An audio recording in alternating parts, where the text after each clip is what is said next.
So the first returns for the WNBA All-Star game are back in, and I don't know who needs to hear it, but this is the Indiana Fever's league. Like it or not, 4 players in the top 10. Now, we'll talk about them in a second. We're going to get there, but we're going to go through the voting and kind of give my reaction to, this interesting set of data that we are getting back early. The WNBA All-Star game is set to take place in July, so they're really pushing voting. I believe today counts for double votes, and it's going to be interesting where it all ends up. A few surprises, that I think we can take away from the voting. Of course, we'll start with the Indiana Fever. 4 players in the top 10, and here's a list right here. Of course, number 1, 515,993, Caitlin Clark, by far the leader there. Napheesa Collier, 484,758. So the early season excellence for Collier looks to be paying off as she's kind of ran out to the lead for the league MVP. Aliyah Boston, who I thought would probably end up in the second spot, still timed to, is 444,961. She's been excellent from the field this year. Her stats are up across the board. Been playing better defense. Of course, when you watch her game to game, there are different times of opportunity for her, but in something like this, she's gonna crush it. A'ja Wilson back at number 4. That's what I would call a significant kind of step back or surprise. You would think the Aces fan base is so large, well protected, and WNBA media. New shoe release, guess it's not translating at the very top. So she's like kind of, a little bit back in the pack there. Breanna Stewart, number 5, the Liberty, jumped out to that incredible start. She's kind of reaped the benefits from this as Jonquel Jones missed a couple of games of late, but I think the gap of Jonquel Jones falling all the way down to 15 is tragic, and I'm going to name off players why in just a moment. Paige Becker's number 6 in Dallas. Paige has been really good this year in Dallas, despite being surrounded by, just awfulness everywhere you look, between Dejanay Carrington's plus minus being absolutely atrocious. The coach, Chris Coclays, people call him Jesus Chris, I see sometimes. It looks to be a Chrissy size situation there. Playing with Enrique was never going to be a natural fit, and they just look like they need tons of help, and it's going to be a while before they're in the game. But Paige, you can't take really anything away from her numbers. Kelsey Mitchell at number 7, that Indiana Fever, popularity paying off for Kelsey Mitchell, because I would not say Kelsey's been that great. She's been good, but she has not been, to that superstar level, like where I felt like she was easily second team all WNBA last year. She's got 277,664. Sabrina Ionescu, 234,684. So Sabrina taking a hit here. Is it a case of the New York Liberty? They're just kind of, you don't know who to give the credit to, or I don't know. It's interesting because, as I mentioned, Sabrina, Lexi Hull is at number 9, I think, in the shock of all shocks. Back in the day, Yao Ming used to regularly lead the All-Star voting for the Western Conference for centers. Now, Yao, obviously from China, lots of votes there. And what would happen is, they watch Yao Ming, and then they pick Yao Ming's favorite teammate, essentially, which could be Steve Francis. It could be Tracy McGrady. It doesn't matter who. Like, they would always get, a little bit of extra support. And Steve Francis used to really rake it in and be the all-star starter when the Western Conference was loaded with all these great point guards. And it's like, oh, Steve Francis? Really? Okay, whatever. But Lexi Hull obviously should not be an all-star or anything, but I just find it kind of hilarious, for people that, try to downplay the Indiana Fever. It's like the Fever fans are showing up. It feels like the Fever fans are kind of needed in the league. All these votes look to be up because of the Indiana Fever players, which are 1, 3, 7, 9, and then even further down, number 23, Sophie Cunningham. So, I find it very interesting. Let's just say that. Number 10, in a shock, Kiki Iriafen. Been awesome for Washington. Was somebody that's competing with Paige Beckers for the Rookie of the Year. I don't think she's going to end up winning out at the end, but she's definitely made it a louder conversation than it ever intended to be. Kelsey Plum falling all the way to number 11. I think that's a reflection of the Sparks record, her playing on the West Coast. Maybe not everyone always sees her games. They're always on late at night, but she will end up an All-Star.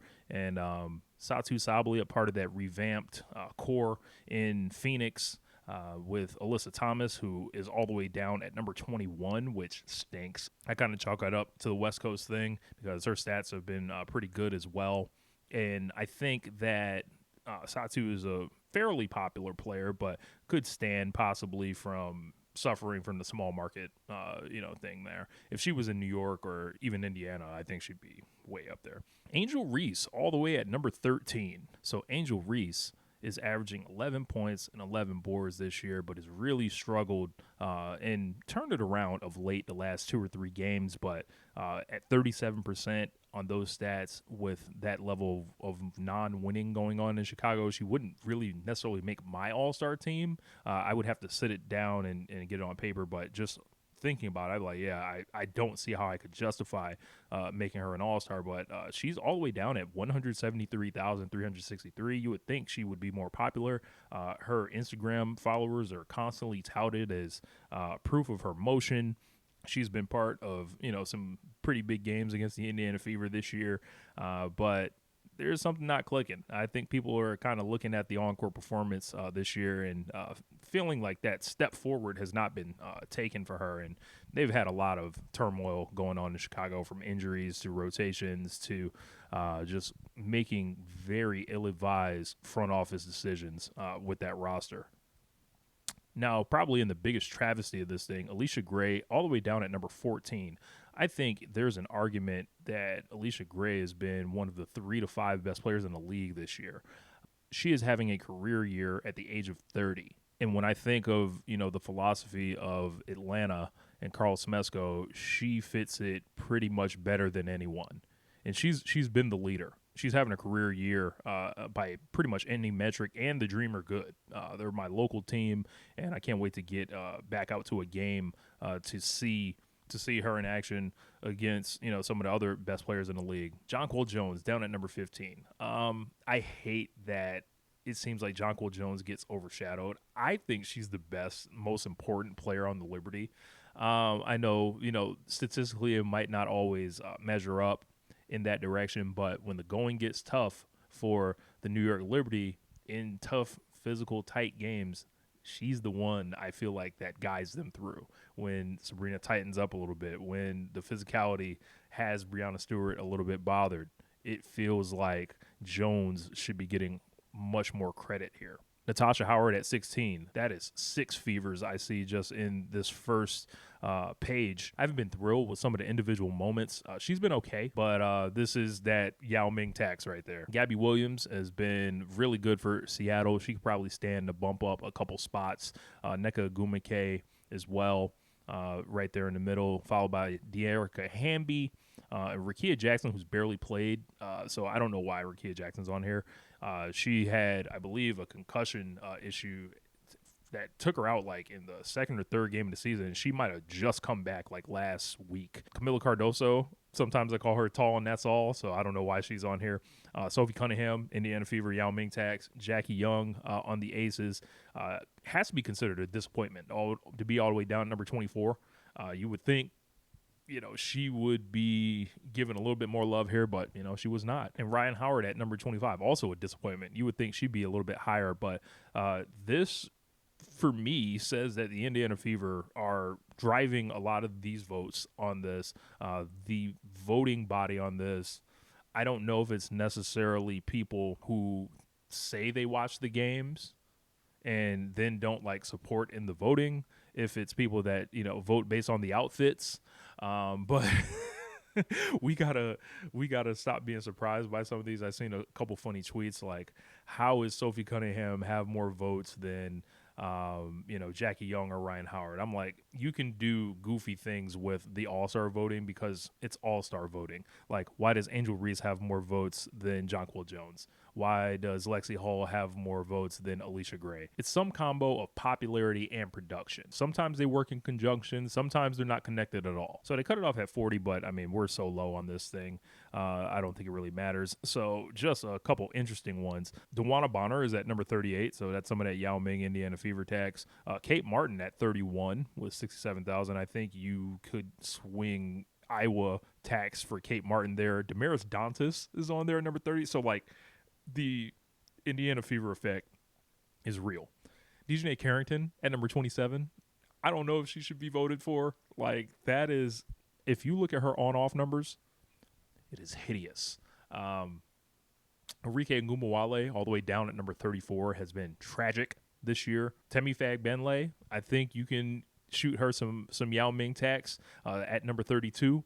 But, some people I would have liked to see higher that are on the second screen. Brittany Sykes, I think she's been having an incredible year. I think Sonia Citron might be getting slept on just a tad bit. One other thing I'm noticing is the fall of Brittany Griner. So right now she's averaging a career low 10 points a game and looking like barbecue chicken anytime she has to guard anybody in space. And it seems like an odd fit philosophically with her in the Atlanta Dream. But this is an all-time great player, and she's taking a serious step back here. So the way I'm looking at this and the way the stat chart is trending is like, we are in the last days of Brittany Griner. Whether she makes it to another contract or not, I think she will.